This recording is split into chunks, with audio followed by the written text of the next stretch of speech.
আসসালামু আলাইকুম। আজকে আমরা ফটোপিয়ার কিছু ইন্টারেস্টিং শর্টকাট সম্পর্কে জানব। চলেন শুরু করা যাক। ফার্স্ট ব্রাশ টুলের শর্টকাট দেখব। স্বাভাবিকভাবে আমরা যখন ব্রাশ টুল ইউজ করি তখন ব্রাশ টুলে ক্লিক করার পরে সাইজ বাড়িয়ে বা কমিয়ে নেই।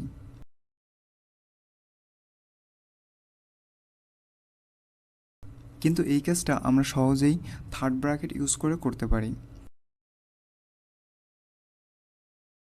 সাইজ বড় করার জন্য রাইট থার্ড ব্র্যাকেট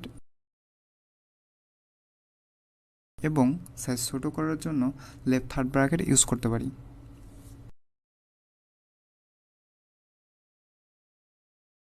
ফোরগ্রাউন্ড এবং ব্যাকগ্রাউন্ড ইজিলি ইউজ করার জন্য আমরা কিবোর্ড এক্স বাটন প্রেস করতে পারি। Easily foreground and background select করতে পারি। এবার দেখব জুম ইন এবং জুম আউট।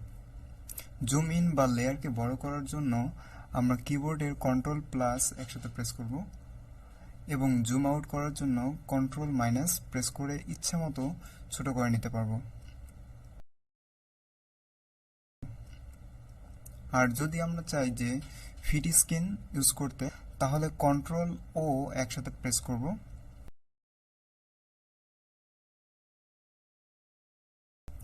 এবার দেখব মুভ টুল।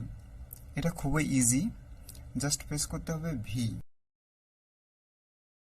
ওয়াও!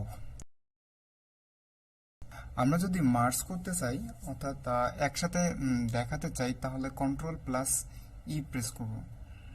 আমি চাচ্ছি টেক্সট দুইটাকে একসাথেই দেখাতে, তাহলে কন্ট্রোল প্লাস ই প্রেস করব। ওয়াও!